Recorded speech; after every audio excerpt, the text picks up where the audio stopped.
ಮಾಡಿದ್ಲು. ಈಗ ನಾವು ಫುಕಸವಾಯಿಂದ ಬುದ್ಧ ಟೆಂಪಲ್ಗೆ ಹೋಗ್ತಾ ಇದೀವಿ, ಕೋತುಕು ಅಲ್ಲಿರೋದು. ಸೊ ಅದಕ್ಕೆ ಫುಕಸವಾಯಿಂದ ಬಸ್ ತಗೋಬೇಕಂತೆ. ಸೊ ಬನ್ನಿ ಹೋಗೋಣ.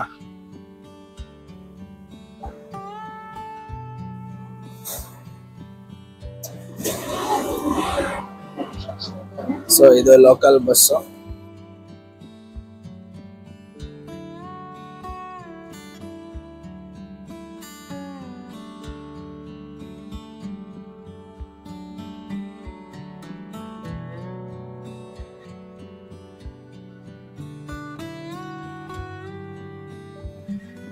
ನಾವಿವಾಗ ಕೋತುಕು ಇನ್ನಲ್ಲಿರೋ ಬುದ್ಧ ಟೆಂಪಲ್ ರೀಚ್ ಆದ್ವಿ. ಸೊ ಬನ್ನಿ ನೋಡೋಣ ಟೆಂಪಲ್ ಹೇಗಿದೆ ಅಂತ. ಒಳಗಡೆ ಟಿಕೆಟ್ ಕೂಡ ತಗೋಬೇಕನ್ಸುತ್ತೆ. ಸೊ ಟಿಕೆಟ್ ಪ್ರೈಸ್ ಬಂದು ಅಡಲ್ಟ್ಸ್ಗೆ 300 yen ಅಂಡ್ 6 to 12 ಮಕ್ಕಳಿಗೆ 20 yen ಇದೆ, 150 yen ಇದೆ.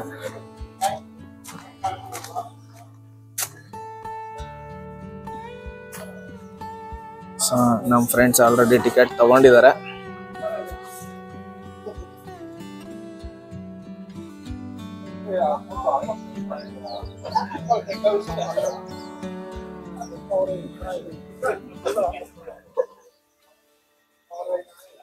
ಸೊ ನೋಡ್ಬೋದು ನೀವು ಹೇಗೆ ಸೇಮ್ ನಮ್ಮ ಇಂಡಿಯನ್ ಟೆಂಪಲ್ಸ್ ಅಲ್ಲಿ ಹೇಗೆ ಕೈ ಕಾಲು ತೊಳ್ಕೊತೀವೋ ಅದೇ ತರ ಇಲ್ಲೂ ಕೂಡ ಕೈ ತೊಳ್ಕೊಳ್ಳೋದು ರೂಢಿ ವಾಡಿಕೆ.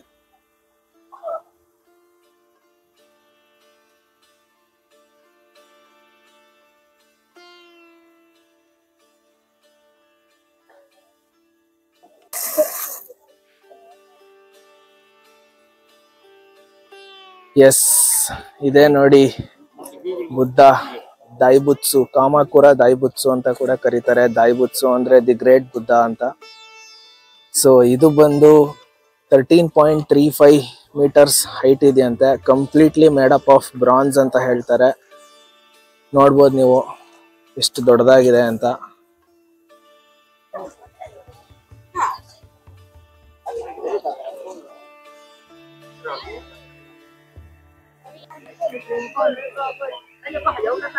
ಈ Kotoku in Buddha temple 13th century built ಆಗಿದೆ. ಅಂಡ್ ಬೇಸಿಕಲಿ ಒರಿಜಿನಲಿ ಇದು ಬಂದು ಇನ್ಸೈಡ್ ಟೆಂಪಲ್ ಸ್ಟ್ರಕ್ಚರ್ ಒಳಗಡೆ ಇತ್ತಂತೆ Buddha statue. But 15th century tsunami ಮತ್ತೆ ಟೈಫೂನ್ ಆಗಿದ ಕಾರಣದಿಂದ ಡೆಸ್ಟ್ರಾಯ್ ಆಗಿ ಈಗ ನಮಗೆ ಔಟ್ಡೋರ್ ಅಲ್ಲಿ ಬುದ್ಧ ಸ್ಟ್ಯಾಚು ನೋಡಕ್ ಸಿಗುತ್ತೆ.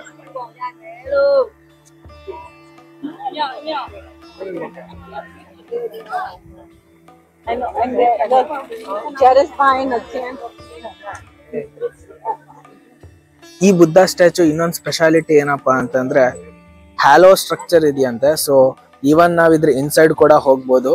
ಸೊ ಬನ್ನಿ ಹೇಗಿದೆ ಒಳಗಡೆ ನೋಡೋಣ.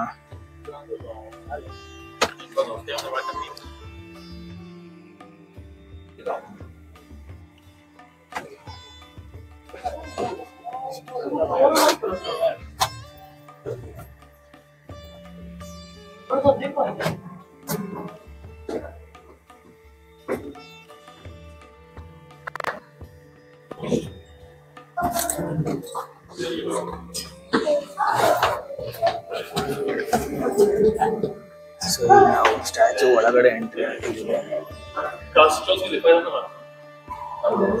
ಕಂಪ್ಲೀಟ್ಲಿ ಹ್ಯಾಲೋ ಇದೆ ಇದು, ನೋಡ್ಬೋದು.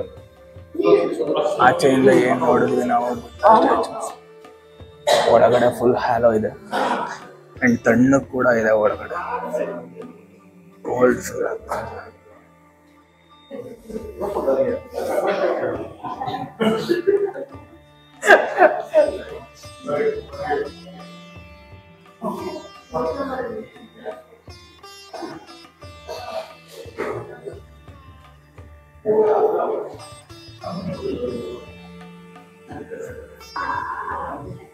ಇಲ್ಲಿ ಹೇಗೆ ಈ ಟೆಂಪಲ್ ನ ಕನ್ಸ್ಟ್ರಕ್ಟ್ ಮಾಡಿದ್ದಾರೆ ಅಂತ ಕೂಡ ಇನ್ಫಾರ್ಮೇಶನ್ ಕೊಟ್ಟಿದ್ದಾರೆ.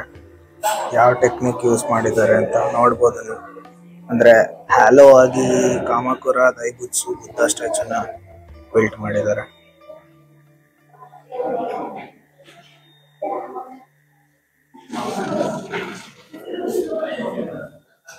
ಯುನೀಕ್ ಆಗಿದೆ ಇದು ಮಾತ್ರ.